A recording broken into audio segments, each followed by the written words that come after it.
Why do we struggle financially? Part 2. Thank you for tuning in to the Patricia Show. This is Patricia. Please don't forget to push, subscribe, and share and like.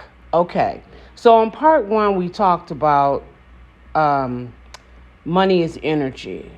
When you understand that, then you don't have to struggle for money. That's one of the things that you need to understand.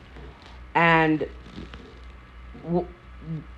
what I want to add to part 1 about the struggle about money is energy is that energy is everywhere. So when you get it, really get it, that money is energy, and that energy is inside of you and all around you. You don't have to focus outside of yourself to try to bring money in from your job, from the lottery, from this, from that. When you understand that money is energy, all you have to do is know that money is energy. Know that, and then you can have as much of it as you want, and that energy is within you, around you, at all around you and in you. So therefore, you don't have to struggle to try to find a job, to try to find ways in bringing that money in. In other words, as soon as you get it, that money is energy, it's in you, and there's unlimited amount of it, your power within you, your master within you, the God within you will begin to draw you to begin to draw you to different things that money will manifest for you. For example, if once you start believing and knowing that money is energy and you can have as much of it as you want, you don't have to go and look for a job. A job will be drawn to you. You don't have to struggle to see, well, I'm going to pay my rent next month and I don't have the money. The money will automatically be there from some place outside of you. You see what I'm saying? You don't have to struggle for it. It'll just show up in your life. In other words, that's probably an easier way of saying it. It'll just show up in your life. Let me give you an example. Somebody called me last month and asked me would I teach this. It was a company that helps entrepreneurs open up their own medical home-based businesses. And so the company called me and asked me would I be willing to teach entrepreneurs. They would send them all to me. I don't have to market or anything. How to open up their own medical and non-medical home care agency. Now, I don't know how they got my number. I really don't know how they heard about me. I used to own a home health agency, and I also had put a course out on Udemy how to open your own non-medical home health agency. So I'm not really sure those would have been the only place that they could have gotten to, knew that I even did that. Or I don't even know that they know I did that. Listen, I just don't know. The people end up calling my offices where I owned my agency at. The man ends up calling me there and saying that a supervisor wanted to know if I would be interested. They would pay me and everything to teach once a month each course. And they will offer me really good money to do this. So I'm just sitting in my house watching television when this call comes in. So that's what I mean. It's like you don't have to go out and struggle for money. Money will show up in your world for you. When you understand the first thing, which is money is energy and there's an abundance of it. Now, the next thing I want you to understand, or, the law says you understand, is that what you believe that you're worth is what you're going to get.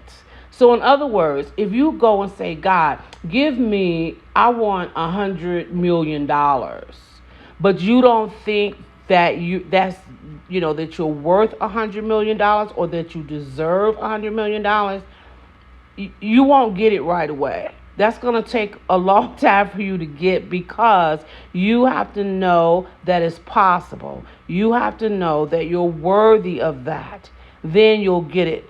Um, let's say that let's say you make $20,000 a year, okay, and you wanted to make $40,000 a year. That you should be able to make easy, because that's not a leap for your subconscious mind. You're already making 20.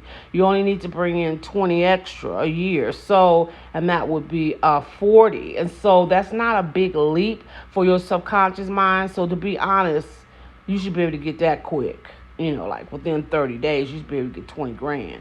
Now, if you're making 100,000, you should be able to get more, maybe 2 or 300,000. You see what I mean? Because you already know that you're worthy of 100,000. So to add 100 or 200,000 on there is no problem. But if you're making 20,000 and you're asking for 100 million, it's going to be a long time before that comes in your life, because you have to believe and know that you are worthy of it. So some people I've seen that, they want money, but they have these, you're putting like $100 million. You making $20,000 a year right now, and you want to be a billionaire. You know what I'm saying? That is so far away from how you feel about yourself, until it'll be a long time before you get it. So what do you have to do to get $100 million? You have to feel that you're worthy of it, that you're deserving of it.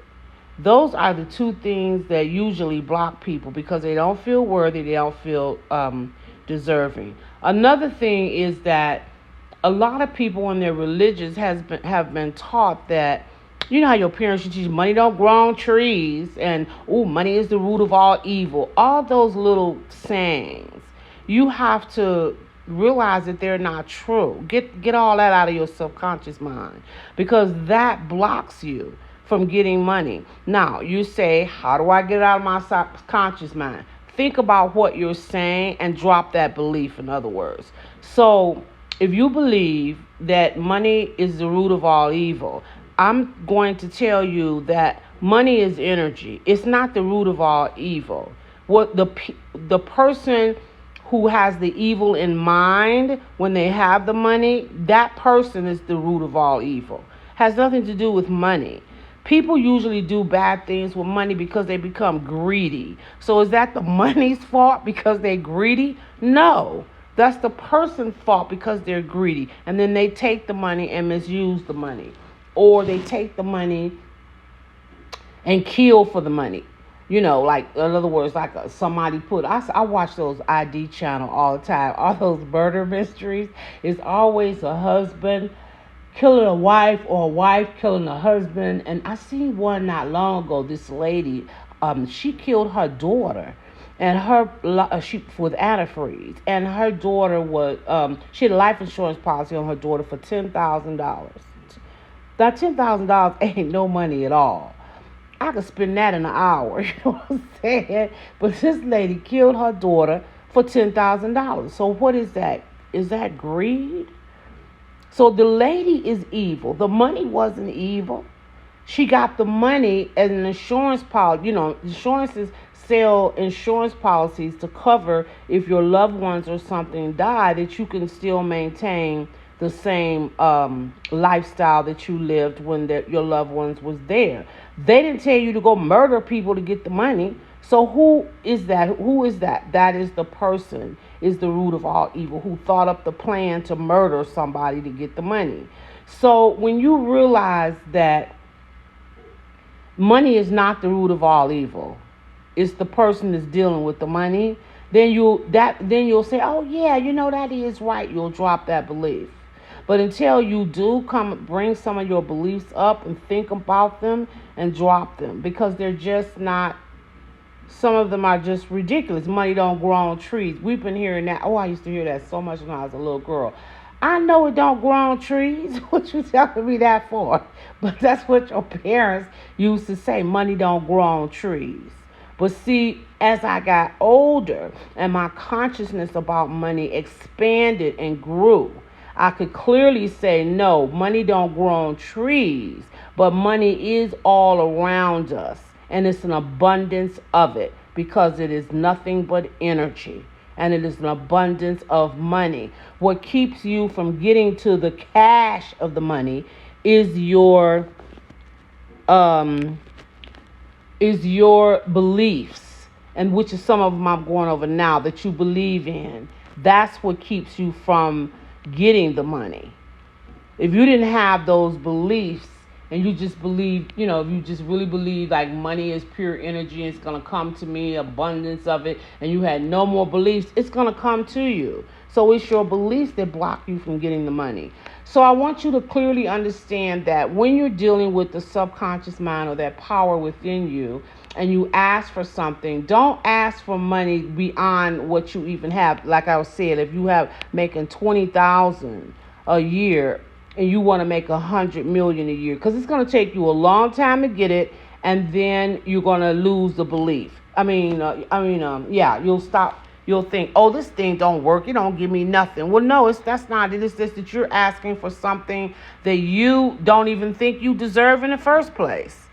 So you need to, in other words, if you're making 50,000 and you want to increase your income to 150,000, let's say you're making 50,000, you want to increase to 150,000. I think you could do that within 90 days. So ask for something within your reach, something not that you don't even believe you can get, and that you don't even think you're worthy and deserving of, okay? Now, sometimes on a conscious level, you can feel worthy and deserving of it, but on an unconscious level, you don't. And this is what I'm going to tell you. If you're thinking at home, oh, no, I think I'm worthy of $500,000, let me tell you something. If you really, really thought that you were worthy of $500,000, you'd have it. Why don't you have it? You don't have it because something deep inside you feels unworthy or undeserving of it. That's why you don't have it. If you're only making $36,000 a year, that's what you think you deserve and you're worthy of. That's why you're making that. If you make $100,000 a year, then that's what you think you deserve and you're worthy of. You have to look at yourself and realize that you're worthy and deserving of much more. You are a child of God. You are an inherit. Like think of it as God is your father and you're inheriting all of his wealth. Then maybe that will build your own self-esteem, self-worth, and deserving. And as that build, then you will be able to look and, feel that you're deserving of much more money, and you'll begin to attract much more money. So that's the second thing that I want you to do. And I'll have a part 3 on this video next time. Thank you so much for tuning in to the Patricia Show. Goodbye.